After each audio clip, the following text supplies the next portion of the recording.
Okay, so this is Learning Objective 5, and we are describing and comparing the cost flow assumptions used to account for inventories. So basically, the average cost method prices items in the inventory on the basis of costs of goods available during the period. To illustrate use of the periodic inventory method, and remember, this is going to be done basically a period by period timetable. It's not like the perpetual, which is done on an ongoing basis through the modified perpetual system. So CalMART computes the ending inventory and cost of goods sold using a periodic method. And as you'll see for this table and all the rest, they're all very, very similar. You have the date of the invoice, the number of units, and you have the unit cost and the total cost. And you can use the total cost and number of units to back into the actual unit cost. So the weighted average cost per unit in this case, you take the entire total, you divide by 10,000, which is the number of units, and you get 4.39.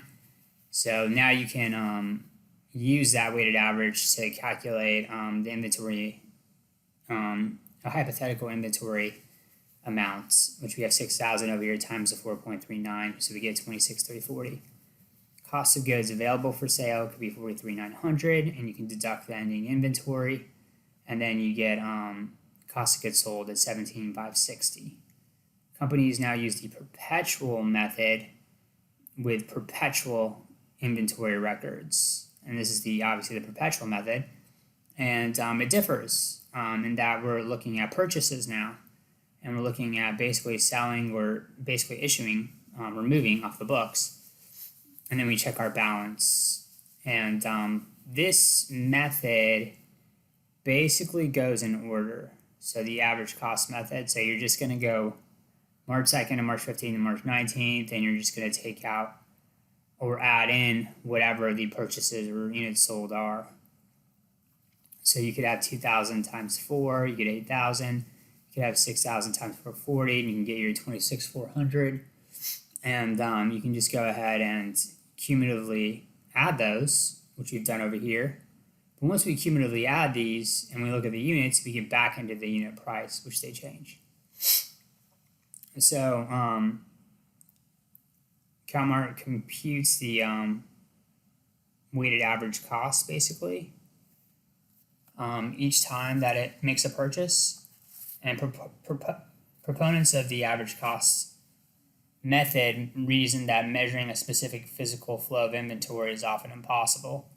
Therefore, it is better to cost items at an average basis. This is actually the moving average, so it's more of a moving average. And here we have first in, first out. The first in, first out method assumes that a company uses goods in the order in which it purchased goods. The FIFO method assumes that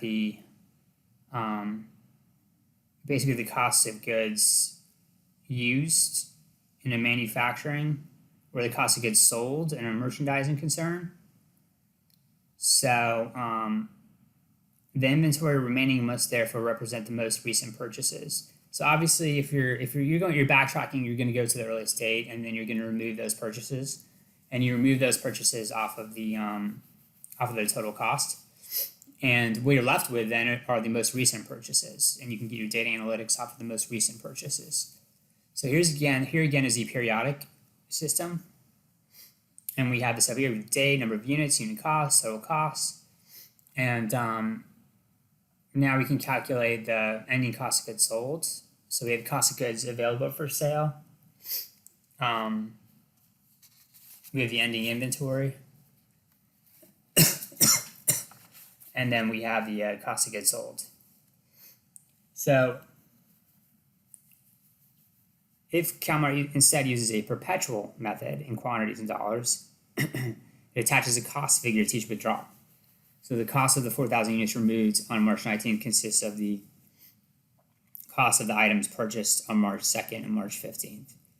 So what's interesting is if we have a sale over here, so we're going to take out the earliest 4,000, and we're going to go all the way back and take out the 2,000 at $4, and then take out the 2,000 at $4.40.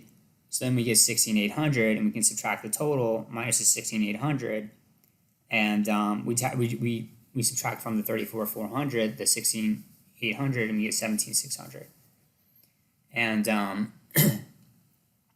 that's in a nutshell what the FIFO method consists of. Again, we're going all the way to the first, and then we're left with, as a result, everything after that. So here the ending inventory is 27,100 and the cost of goods sold is 16,800. In all cases where FIFO is used, the inventory and cost of goods sold would be the same at the end of the month, whether a periodic or a perpetual system. So our inventory and cost of goods sold stays the same, whether it's periodic or perpetual. This is true whether a company computes cost of goods sold as it sells goods throughout the accounting period.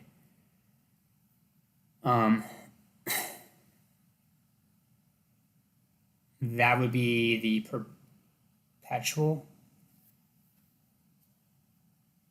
system, yes, or as a residual at the end of the accounting period. When physical flow of goods is actually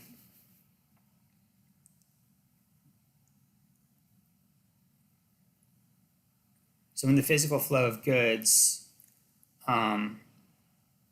is actually first in, first out, the FIFO method will approximate the specific identification. Another advantage of the FIFO method is that the ending inventory is close to the current cost. This approach approximates the replacement cost on the balance sheet when price changes have not occurred since the most recent purchase.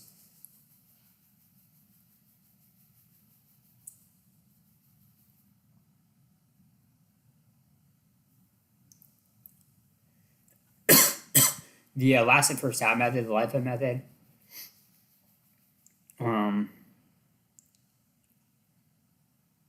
so you're going for the cost of goods sold, last goods purchased against revenue. It seems that the cost of the total quantity sold or issued during the month comes from those recent purchases. Pricing of the total inventory consists of using the total units as a basis of computation and disregards the exact dates of sales or issuances. So this again is a periodic.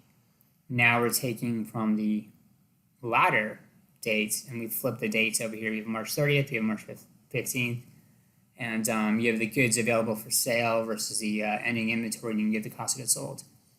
If CalMart keeps a perpetual inventory system,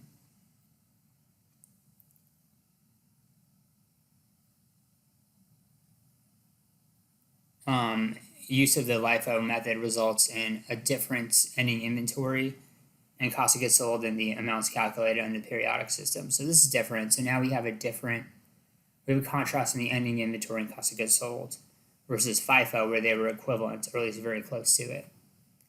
And here's an example over here. So we have 4,000. So we're selling 4,000. So we're not going to take it from the March 2nd. We're going to take it from the March 15th. And we're going to approximate at that total will be about 17,600. We subtract it out, we get 16,800 net.